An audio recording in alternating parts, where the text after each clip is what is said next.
欢迎来到今天的节目。你知道教会里最容易引发夫妻吵架的经文是哪一段吗？不是该不该打疫苗，不是地球到底几岁，也不是恐龙的事，是以弗所书第5章那句话：你们做妻子的，当顺服自己的丈夫。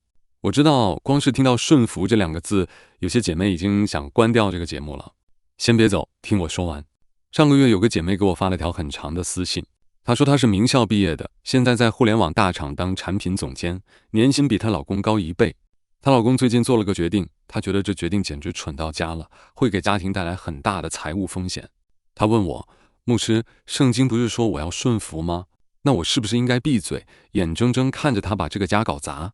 你猜我怎么回答？我等会儿告诉你。还有一个弟兄上周约我喝咖啡，他一坐下来就开始吐槽。他说他老婆在家里什么都要管，大到买不买房，小到晚上吃什么外卖。他想跟老婆商量点事，老婆就一脸不耐烦，你看你这点小事都拿不定主意，我凭什么要听你的？这个弟兄很沮丧，他问我，圣经不是说妻子要顺服丈夫吗？我是不是娶错人了？我们还有救吗？这2个故事你熟悉吗？说不定类似的对话昨天晚上刚在你家上演过。今天我想跟你聊的绝对不是那种姐妹们要乖乖听话的老掉牙说教，拜托，我们都是成年人，那一套谁还吃得消？我今天要告诉你的是一个被误解了2000年的真相。这个真相关乎你的婚姻为什么这么累，关乎你们为什么总是在同一个坑里摔倒，关乎为什么你们明明相爱却经常恨不得掐死对方。好，我们直接看这段让无数人头疼的经文。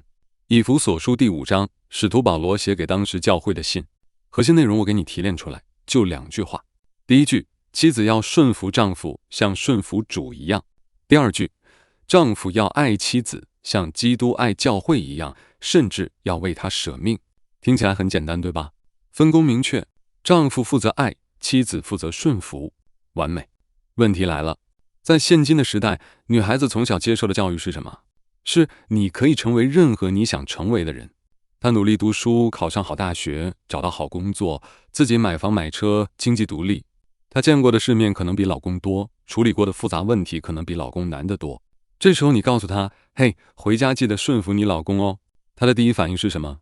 凭什么？这是很正常的反应啊，我完全理解。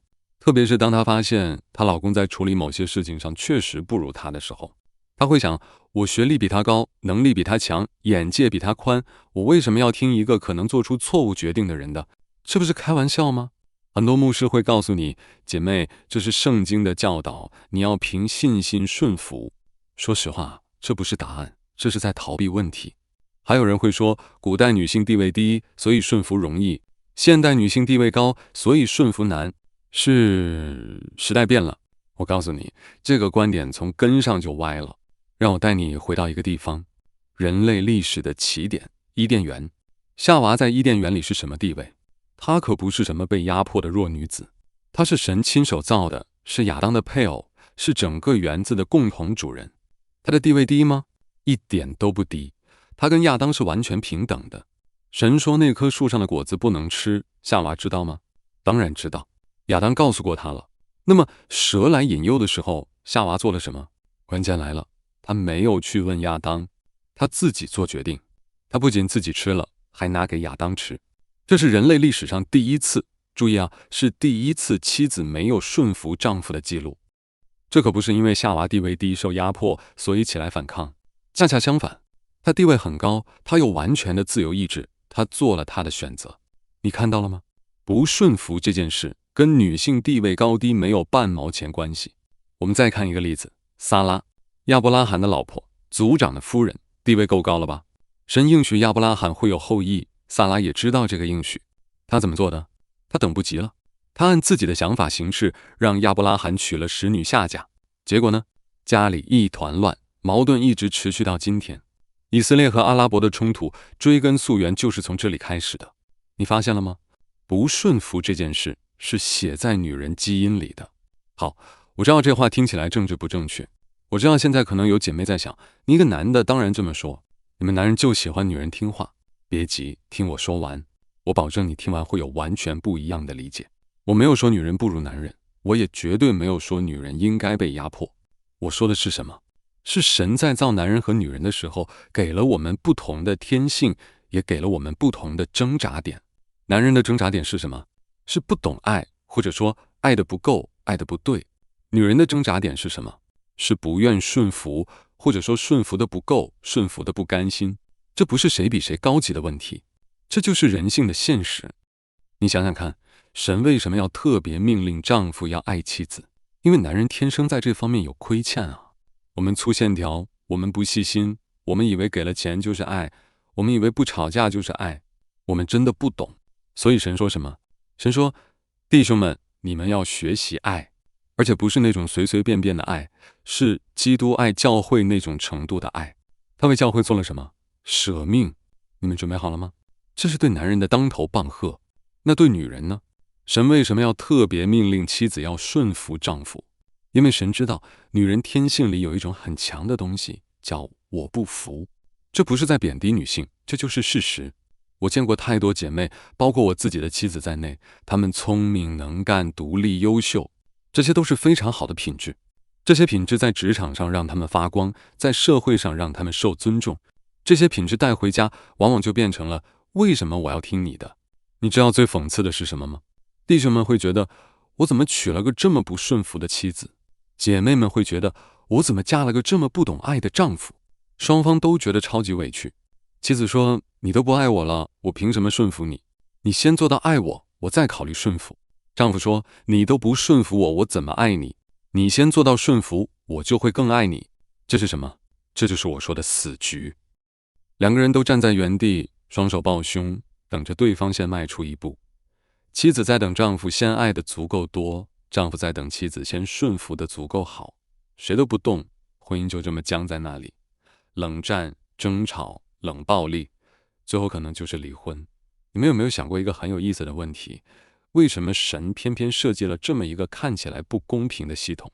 为什么不是双方都负责爱，或者双方都负责顺服？那样不是更简单吗？为什么要分工？为什么要搞得这么复杂？这是我今天要给你的第一个重要洞察。准备好了吗？神太了解他造的人了，他知道男人最容易在哪里跌倒，他知道女人最容易在哪里挣扎，所以他给出的这2条命令不是随便说说的，是精准打击。神对丈夫说，你的软肋是不懂爱，不会爱，爱得不够深，所以你要学习爱到舍己的程度。神对妻子说，你的软肋是不愿顺服，不甘心顺服，总想自己做主，所以你要学习顺服到像顺服主的程度。这2个命令哪个容易？说实话，都不容易，都超级难，都是在要你的命。爱到舍己是要男人的命，顺服如主是要女人的命。神没有偏袒谁，他是在对付我们每个人心里最骄傲、最难攻破的那个堡垒。我知道你心里还有很多疑问，如果我丈夫做的决定真的是错的呢？难道我也要盲目顺服吗？那不就是愚蠢吗？如果我妻子一直不顺服，我还要继续爱她吗？我不是受虐狂啊！这些问题非常重要，非常好的问题。这些问题的答案会彻底颠覆你对这段经文的所有理解。接下来我要告诉你3个秘密，3个99%的基督徒都不知道的秘密。第一个秘密，顺服不等于闭嘴。这句话可能让很多弟兄失望了。你以为圣经说顺服就是让老婆在家里不要有意见，你说什么就是什么，对不对？兄弟，醒醒吧！圣经里有个女人叫亚比该，她老公叫拿巴，这个人简直就是超级大混蛋。有一天大卫王的手下来要点食物，这在当时是很正常的请求。拿巴不但不给，还各种羞辱人家。大卫当场就火了，带着400个全副武装的战士要去灭他全家。亚比该听到消息怎么做的？他有没有跑去问拿巴，老公，我能不能去见大卫？我们要不要商量一下？没有，他压根没问，他直接做决定。他自己准备了一大堆食物和礼物，骑着驴就去见大卫了。见到大卫就跪下，各种道歉求情。他救了全家的命。圣经怎么评价他？说他是个聪明的妇人。等等，这合理吗？一个顺服的妻子跑去做丈夫不知道的事，而且是完全违背丈夫意愿的事，圣经居然夸她聪明。这说明什么？说明顺服从来不是闭嘴照做，顺服是一种态度，不是一套动作。我再说一遍，因为这真的太重要了。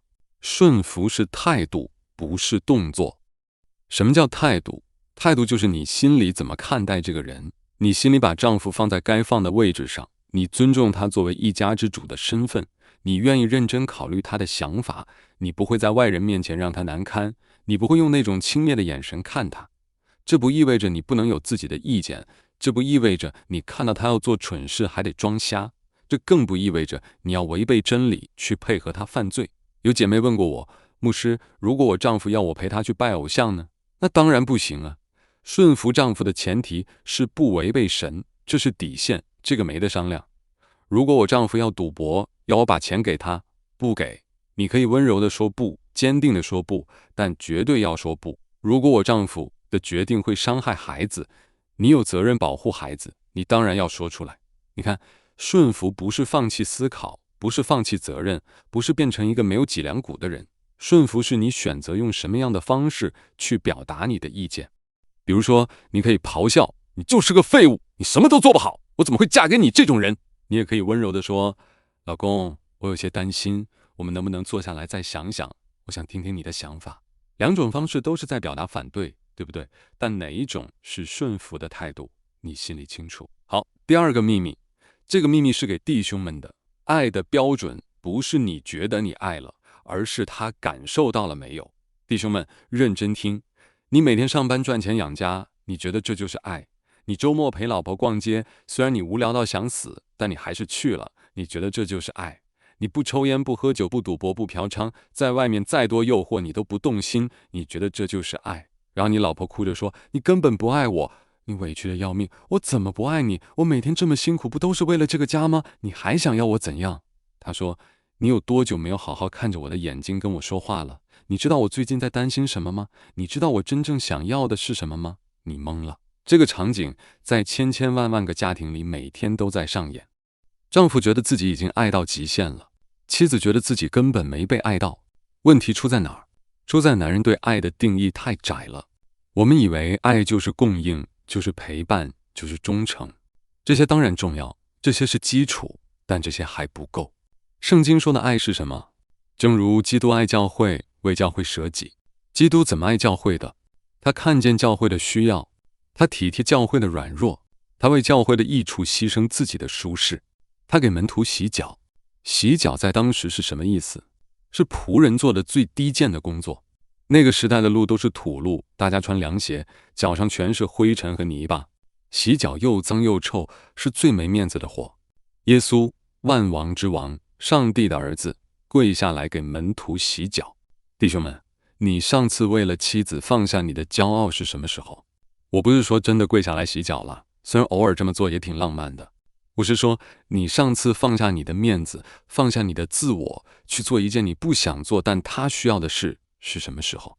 他想要的可能真的很简单，可能就是你下班回家先抱抱他，问问他今天累不累，而不是一进门就瘫在沙发上玩手机。可能就是他生病的时候你请个假在家照顾他，而不是说多喝热水就完事了。可能就是你记得他随口说过想吃什么，然后某天给他惊喜。可能就是你主动说，老婆，刚才那件事是我错了，对不起。这些事很难吗？说实话不难。难的是什么？难的是你的自我要死掉。你那个我是一家之主，我不能示弱要死掉。你那个我赚钱养家就够了，其他事是他在矫情要死掉。你那个道歉就是认输，男人不能认输要死掉。基督为教会舍己，舍的是什么？舍的是他的生命，也舍的是他的荣耀。他从天上下来，成为人的样式，被羞辱，被钉在十字架上。你以为这段经文是在给你撑腰，让你可以理直气壮地要求妻子顺服？错了，大错特错。这段经文是在拆你的台，让你无路可逃。因为你如果真的照着这个标准去爱，你会发现你根本做不到。你会发现你的爱太小了，太自私了，太有条件了。我爱你，所以你要顺服我。这不是爱，这是交易。我为这个家付出这么多，你居然还不满意？这不是爱，这是索取。真正的爱是什么？真正的爱是，我知道我做的不够，我知道我有很多亏欠，但我愿意学习，我愿意为了你改变我自己。第三个秘密，这个秘密会彻底颠覆你对这段经文的理解。这段经文的真正主角不是你的婚姻，是基督和教会。保罗在讲完丈夫怎么爱，妻子怎么顺服之后，突然说了一句话，这是极大的奥秘，但我是指着基督和教会说的。你发现没有？整段经文压根儿不是婚姻指南，是神学宣告。婚姻是影子，基督和教会才是实体。神设计婚姻的真正目的是让我们在这个关系里看见一个更大的真理。什么真理？基督对教会无条件的爱和教会对基督甘心乐意的回应。基督怎么爱教会？完全无条件。教会还在最终打滚的时候，他就来了。教会3天2头背叛他的时候，他还是爱。教会软弱跌倒的时候，他把教会扶起来。教会怎么回应基督？顺服，不是被逼的，不是勉强的，是因为被爱感动了。你看到了吗？这才是这段经文真正要告诉你的东西。你的婚姻说白了就是在演一出戏，丈夫演基督的角色，妻子演教会的角色。演得像不像，全世界都在看。你的孩子在看，你的邻居在看，你那些不信主的朋友在看，你的同事在看。他们看到你们的婚姻，就看到一个活生生的样本。原来基督和教会的关系是这样的。这责任大不大？超级大啊！这也解释了为什么神对婚姻的标准这么高。不是他要为难你，是因为你在做一件极其神圣的事。你们2个罪人住在同一个屋檐下，每天面对彼此的自私、骄傲、软弱各种毛病，还要活出基督的样式，这根本不可能好吗？靠你自己做不到，靠你妻子做不到，靠你们2个加起来还是做不到。那怎么办？靠第三方，靠那位真正的主角耶稣基督。他在你的婚姻里面，他给你力量，让你在完全不想爱的时候还能去爱。他给你恩典，让你在非常不想顺服的时候还能选择顺服。没有他，这段经文就是一套不可能完成的任务，是折磨人的规则。有了他，这段经文就变成了生命的邀请。我知道有些姐妹听到这里，心里可能还是有点不舒服。为什么女人要演教会？为什么不能反过来，男人演教会，女人演基督？那不是更平等吗？这是个很好的问题。真的，答案很简单，因为基督选择以男性的形象道成肉身。我知道这个答案在现今的社会听起来不太政治正确，但让我解释一下。神本身是没有性别的，对不对？耶稣选择以男性的形象来到世界，为什么？因为在那个文化里，只有男性可以成为祭司，可以献祭赎罪。这是历史和文化的现实。这不代表神轻看女性。事实上，你仔细看福音书，耶稣对女性的尊重和抬举，在当时简直是革命性的、惊世骇俗的。他跟撒玛利亚妇人谈道，在当时这是完全不可接受的。他让玛利亚坐在他脚前听道，在当时女人是不能学习圣经的。他让女人成为复活的第一批见证人，在当时女人的见证在法庭上都不算数。耶稣在做什么？他在抬举女性的地位。所以神用婚姻来比喻基督和教会，不是在压低女性，恰恰相反，是在给婚姻一个极高的意义，也在给女性一个极高的呼召。你不是在忍受顺服，你是在演出教会对基督的爱，这是荣耀，不是羞辱。好，我们来点实际的。我见过太多太多的婚姻，有些婚姻2个人都是虔诚的基督徒，但活得像仇人。丈夫冷漠得像块冰，妻子尖刻得像把刀，家里的气氛能冻死人。有些婚姻2个人天天吵架，今天吵晚饭吃什么，明天吵周末去哪儿玩，后天吵孩子的教育，但吵完还是会抱在一起。丈夫会主动认错，妻子会选择原谅，然后继续磨合。你说哪种更像基督和教会？你心里有答案对吧？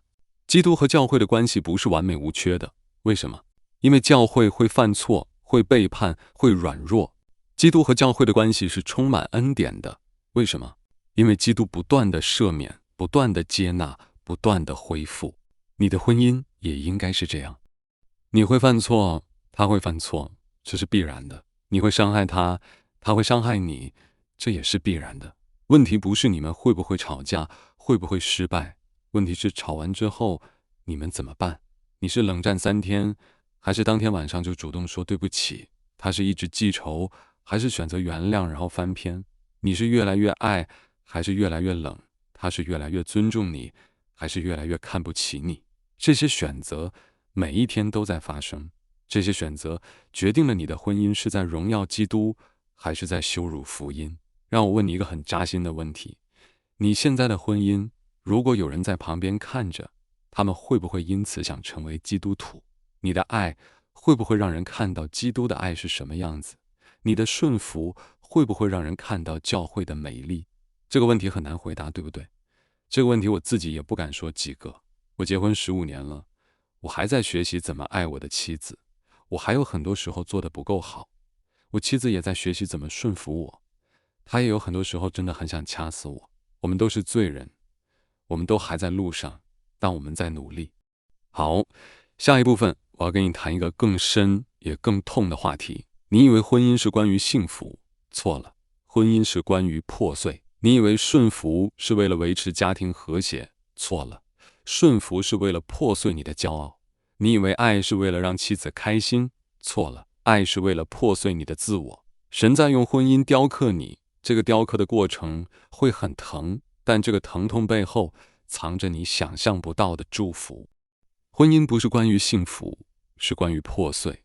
这话听起来很反鸡汤，对吧？完全不符合现代人对婚姻的期待。我们来聊聊这个。婚姻不是童话故事的延续，这是我要告诉你的第一个真相。你们恋爱的时候什么样？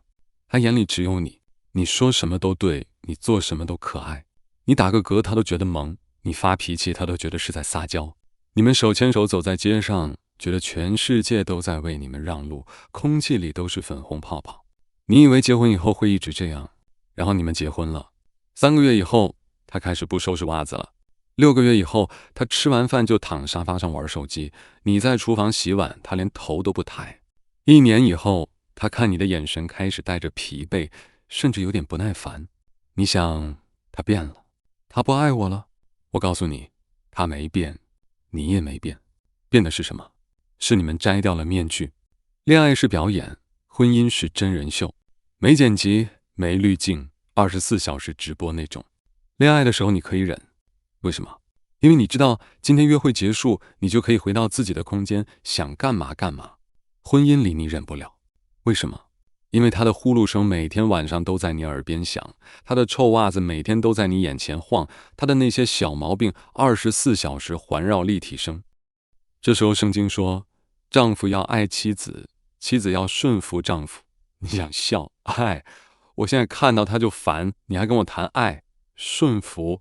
他连垃圾都不会倒，马桶圈都不知道放下来，我凭什么顺服他？这就是神要破碎你的开始。你以为婚姻是来成全你的幸福的，不是，婚姻是来暴露你的罪性的。听起来很残忍，对不对？我告诉你更残忍的，神故意设计了这个系统，他把2个自私的罪人放在一个屋檐下，让你们每天近距离观察对方最丑陋的一面，也让对方每天近距离观察你最丑陋的一面。你在办公室可以装，在朋友面前可以装，在教会可以装得像个属灵巨人，在家里装不了，你真实的样子全露出来了。你的暴躁，你的小气，你的记仇，你的冷漠，你的自私，你的控制欲，全部都暴露无遗。你妻子也是一样，她的唠叨，她的敏感，她的歇斯底里，她的不讲道理，她的翻旧账，通通露出来了。2个罪人零距离接触，没有安全距离，没有缓冲地带。你以为这是神的失误？这是神的设计。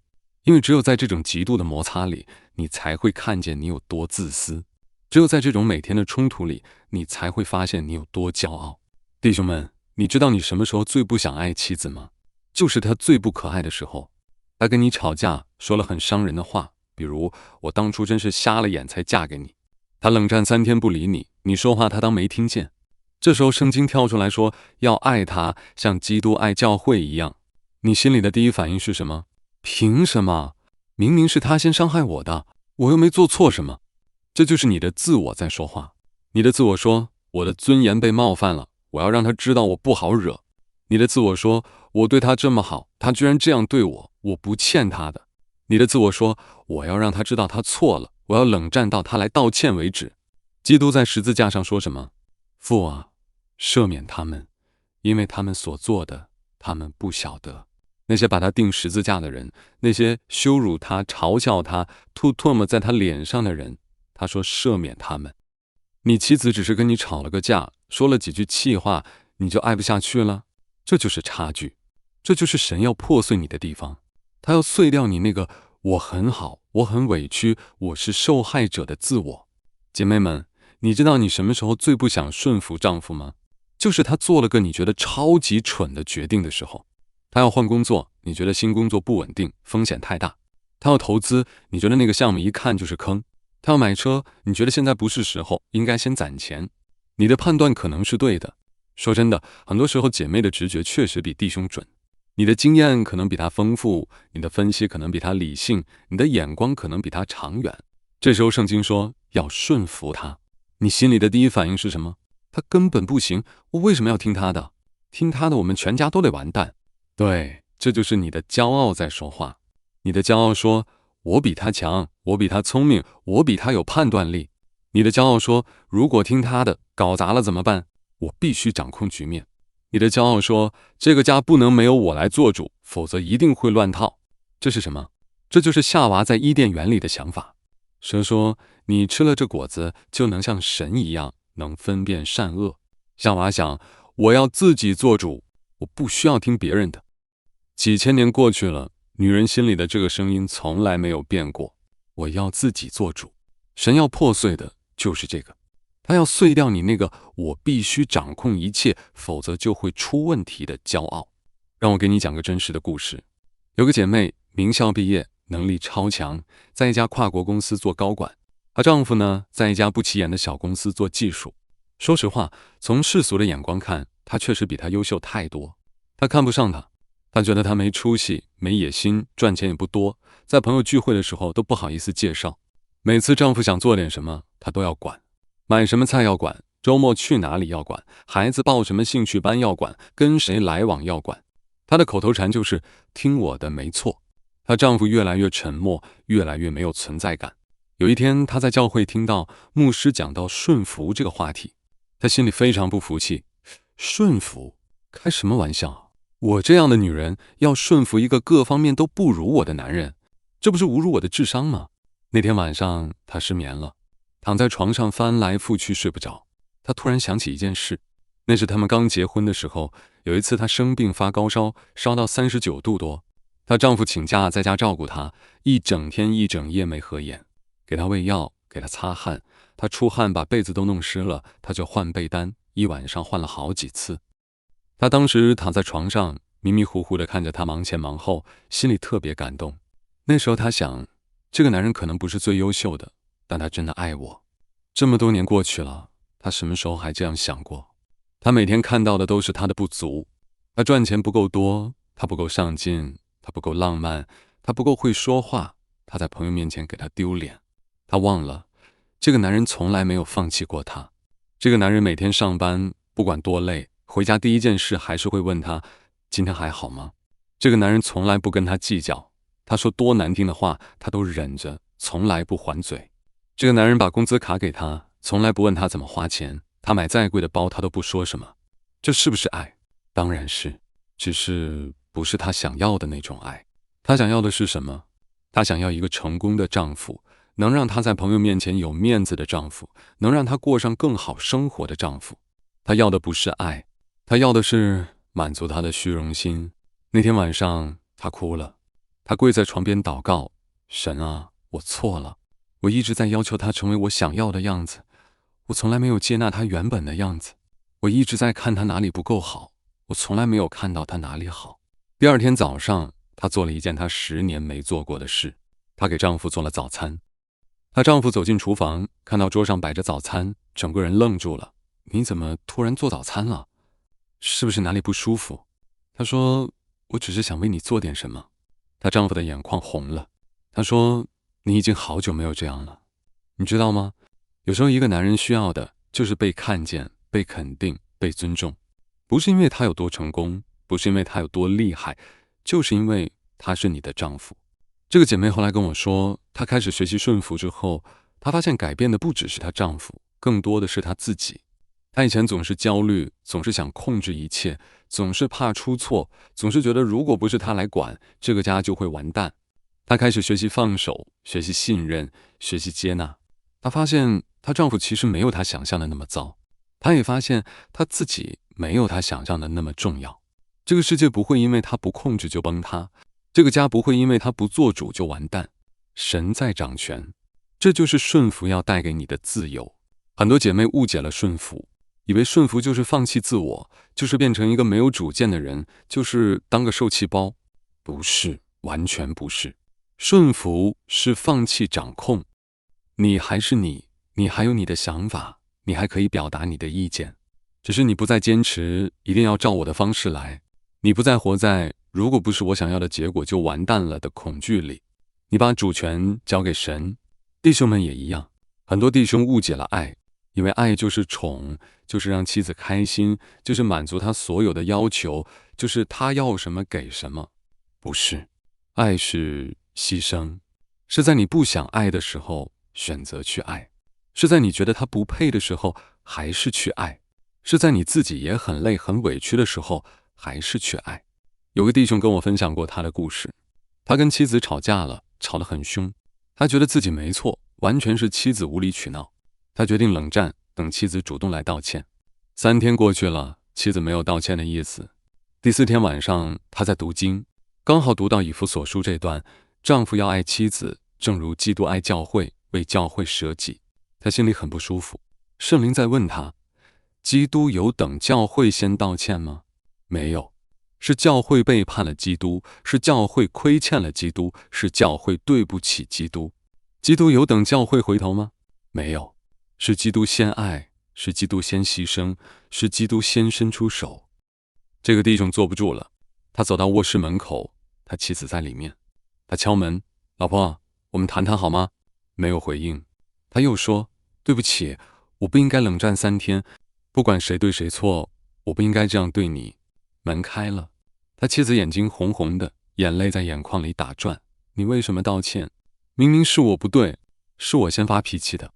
他说，因为我爱你，因为我不想让你一个人难受3天。他们抱在一起，2个人都哭了。你看到了吗？爱不是等对方先改变，顺服也不是等对方先做对。爱是你先动，顺服是你先降服。这太难了，这完全违反人性。人性是什么？人性是以眼还眼，以牙还牙。人性是你对我好，我才对你好。人性是我没错，凭什么让我先低头？神呼召你活出的不是人性，是神性，是基督的样式。你靠自己做不到，说真的，你真的做不到。你妻子靠自己也做不到。这就是为什么保罗在讲完婚姻之后，马上就讲属灵征战，因为他知道你要活出这样的婚姻，你是在跟灵界的黑暗势力打仗，你在跟你的老我征战，你在跟这个世界的价值观征战，你在跟那个天天在你耳边控告你的声音征战。那个声音说，你不需要这么委屈自己，你已经够好了，是对方的问题。这一场战争你需要武器，这场战争你需要帮助。最后一部分我要告诉你的是，怎么从明天早上醒来的那一刻开始做出不一样的选择，怎么在下一次想发火的时候选择深呼吸，怎么在觉得超级委屈的时候选择饶恕，怎么在想放弃的时候选择再试一次。因为我不想给你一堆听起来很美的道理，让你听完很感动，回家什么都没变。我想给你可以用的工具，我想给你今天晚上就可以做的3件事。我想让你的婚姻从明天开始就不一样。可能吗？完全可能。因为改变婚姻的从来不是你做了多么惊天动地的事，改变婚姻的是你每天做的那些小小的选择。你可能在想，听了半小时了，说了这么多道理，然后呢？明天早上我还是要面对那个让我抓狂的人啊。对，这就是为什么很多婚姻讲座听完很感动，散场之后大家抱头痛哭，回家3天又打回原形。为什么？因为讲员只告诉你应该怎么做，但没有告诉你怎么开始，从哪里开始。今天我要给你的不是更多的大道理，是3件今晚你就可以做的事。第一件事超级简单，简单到你可能觉得我在开玩笑。今晚睡觉前，你走到你配偶面前，看着对方的眼睛，认真地说一句话，我愿意学习。就这5个字。你不需要解释你要学习什么，不需要长篇大论，甚至不需要说我爱你或者对不起，就是我愿意学习。有人会问，就这？这有什么用？听我说完。这句话为什么这么重要？因为这句话是在向神表态，也是在向你自己表态，同时也是在向对方表态。你在承认什么？你承认你不完美，你承认你需要成长，你承认你不是站在道德高地上指责对方的那个人。这句话有魔力，它能打破僵局。很多婚姻卡住，就是因为双方都在等对方先认输，都在等对方先承认错误。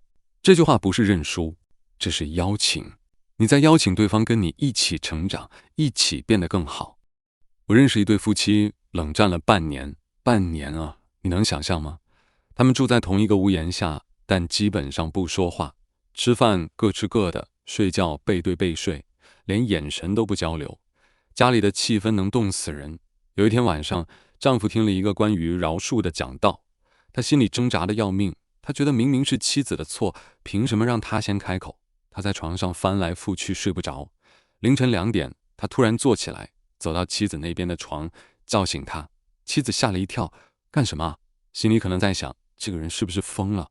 他说，老婆，我们不能再这样下去了，我不想再冷战了，我愿意学习怎么做一个更好的丈夫。妻子愣住了，她沉默了很久很久，眼泪就这么掉下来了。我也愿意学习。他们抱在一起，两个人都哭得稀里哗啦。半年的冰山，一句话就融化了。不是因为这句话有什么魔法，是因为这句话背后有一颗破碎的心，有一颗愿意先迈出一步的心。好，第二件事，明天开始，每天找一个时刻为你的配偶祷告。注意，不是那种求神改变他的祷告，那不叫祷告，那叫控告，是求神改变我的祷告。弟兄们，你的祷告可以是这样的：神啊，说实话，我不知道怎么爱我的妻子。我看到她的时候，有时候我真的只看到她的问题，看到她让我烦的地方。求你帮助我，让我能看到她的美好，看到她的付出。求你给我力量去做那些我不想做但她需要的事。姐妹们，你的祷告可以是这样的：神啊，我承认我不想顺服，我承认我想掌控一切，我害怕如果我不管，事情就会搞砸，但是我知道这是我的骄傲。